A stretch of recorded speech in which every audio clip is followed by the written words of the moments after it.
Hello and welcome back to Invincible Asia. I'm George Clark and this is my review for Jackie Chan's Ride On.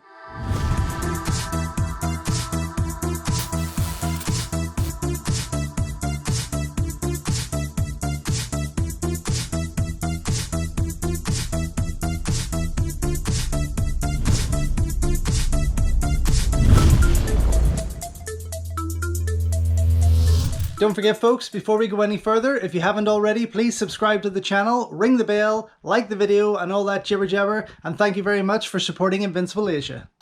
It almost feels like forever since we last had a Jackie Chan movie, but fans can rejoice as Ride On gets its big screen release here in the UK, courtesy of Cineasia on April 7th, which also happens to be the big man's 69th birthday. I mean, this is both amazing and crazy because when you actually think about it, this incredible man has long passed retirement age, yet is still kicking ass and entertaining the world, and this new film just shows us why. Jackie Chan plays Lao Lu, a washed-up stuntman who struggles to make ends meet and lives for his stunt horse, Red Hair, who he rescued as a foal and brought up like a son. Over the years, the pair made a name for themselves in the world of action film, but today, their only connection to donning a costume is in the hope of selling a few photos during studio tours. But when a debt collector starts hounding Jackie for his money, the pair become an internet sensation after their fight against the thugs is captured on film and put online. Soon, the offers come rushing in from past students and studios who want to give this legendary action star a second chance. At the same time though, a legal battle begins over Red Hair that could destroy Jackie's new offer to get back into the industry and, more importantly, make him lose his greatest friend. In a last-ditch attempt for help, Jackie reaches out to his estranged daughter, whose boyfriend is a young lawyer, in the hope of gaining their support and, in turn, winning back the trust and love of his only child. Together, they must all learn the importance of family, happiness, life and forgiveness in a dramatic and inspiring chain of events that brings them all together.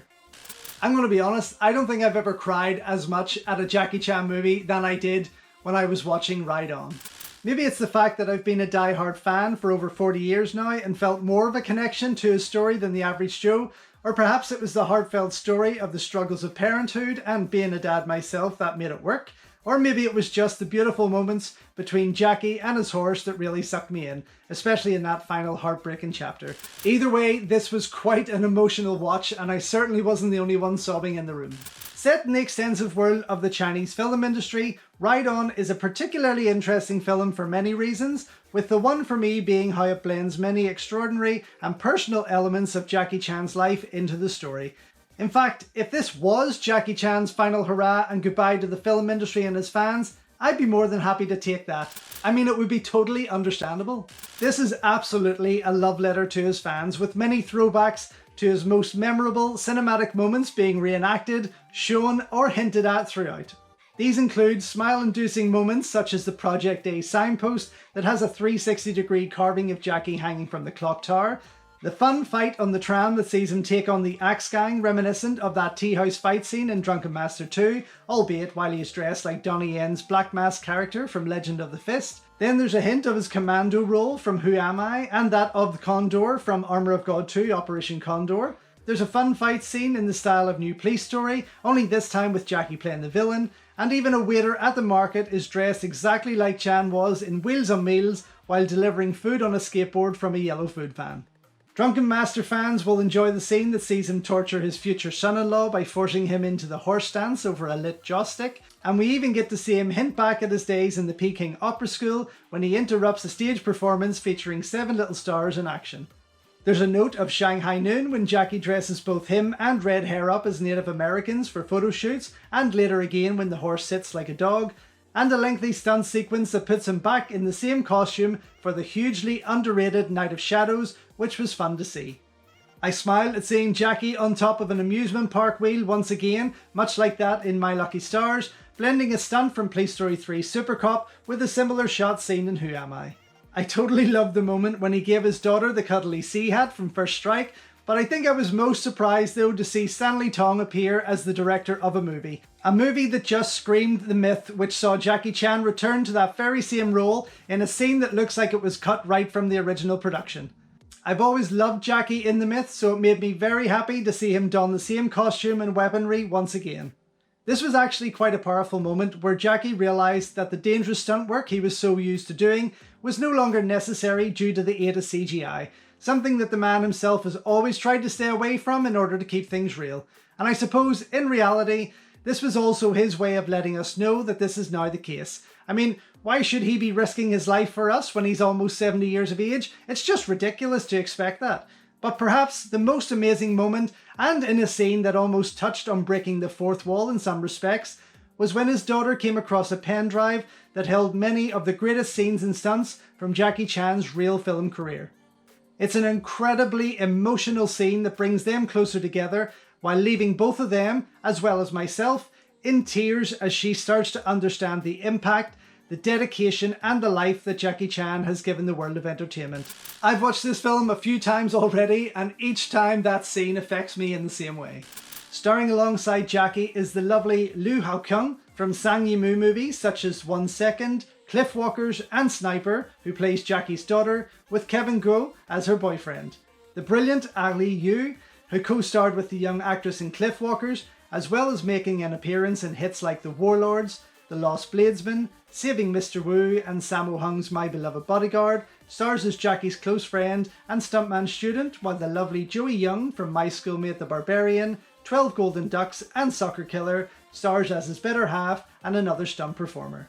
Superstar Wu Jing throws his weight behind the legend to cameo as another of Jackie's protégés, who convinces him to star in the aforementioned Stanley Tong directed epic, although fans need not get too excited as Wu doesn't actually get to bust a move himself. Of course, the last time these two starred in a movie together was in the 2011 Benny Chan classic Shaolin, not forgetting Jackie's cameo in Wu Jing's film The Climbers a few years just before this. Interestingly enough, the brilliant and often overlooked Sang Hu, who has also starred alongside Jackie in Shaolin, plays a similar role to Wu Jing in being a hugely inspired star and action director who initially coaxes Jackie to come back to the industry. Again though, he doesn't get to join any action scenes himself. The amazing Yu Rongguang, who has shared the screen with Jackie many times over the years in films such as Shanghai Noon, New Police Story, The Myth, Little Big Soldier, Police Story 2013, The Karate Kid, and, well, I guess Michelle Yeoh's Project S indirectly, stars as one of the light villains of the piece, an elegant businessman and horse collector who legally secures the rights to red hair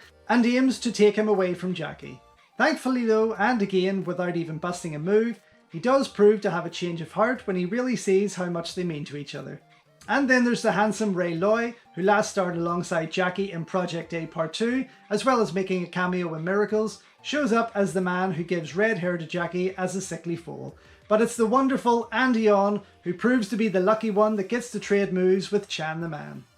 Jackie Chan regular Han Guanghua works with Hee Jun, and quite obviously Jackie Chan, to bring plenty of exciting martial arts action to the screen. While both names have worked with Chan on many of his Hollywood titles from Shanghai Nights to The Foreigner, they have both worked on many of his Hong Kong films from the turn of the century, including The Medallion, The Myth, Robbie Hood, New Police Story, Chinese Zodiac, Shaolin and Vanguard, and do a great job in bringing some fights to the screen in Ride On. Most of which pit Jackie against the hugely talented Andy Yeon, apart from the aforementioned Black Mass fight scene with the Axe Gang. The first of these is Andy's introduction when he first approaches Chan for his money, which leads to a fun fight chase that really sets the tone for most of their clashes throughout the movie. Round 2 follows with an even more exciting fight at a night market, with Jackie trying to protect his daughter from Andy and his men, which was pretty exciting to watch. Their final round comes in the last half hour and is set around Jackie's home, which is an exciting closure to their story. And to be honest, there's no actual real villain of the piece in the classic sense of the word, with Jackie trying to convince Andy to become a student after their final bout, telling him that he has got what it takes to become a great stuntman. It's a grand leap from the deadly showdowns of Jackie's past, but it still works, and all the fights still prove to be highly entertaining considering the age Jackie Chan actually is at this point of filming. Writer and director Larry Yang, who had gained some attention for his previous dramas Sorry I Love You, Mountain Cry, Another Shot and Adoring, does a fine job in directing Ride On, but I do think that it would have been a much better piece had it been in the hands of someone like Derek Yee or an equally experienced director, with all due respect. All in all though, I honestly and thoroughly enjoyed this film on multiple levels. The end of Ride On dedicates it to the stuntmen of the industry and a life dedicated to risking life and limb for the sake of entertainment. This was actually quite an interesting move for Jackie, considering how much he was glossed over and slightly forgotten about in the 2020 Hong Kong docu-film Kung Fu Stuntmen Never Say No, produced by Chingar Lok.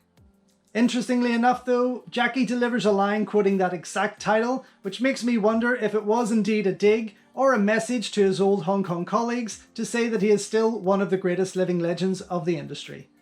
And while it may not be perfect due to some odd choices of editing, direction and melodramatic moments that just didn't need to be there, Ride On has proven to be one of the most enjoyable Jackie Chan movies I have seen in a long time and an absolute treat for his fans.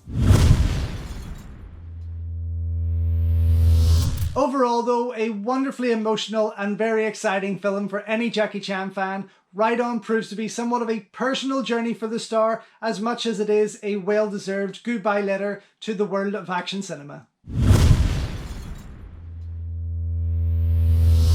So thank you once again for watching another video here on Invincible Asia. Don't forget you can check out hundreds of others here on the channel. You can also show your continued support by heading over to my new merch store or by checking out invincibleasia.com where you can read my full movie reviews and follow me on Instagram @InvincibleAsia. Until next time though, enjoy your Kung Fu and I will see you soon.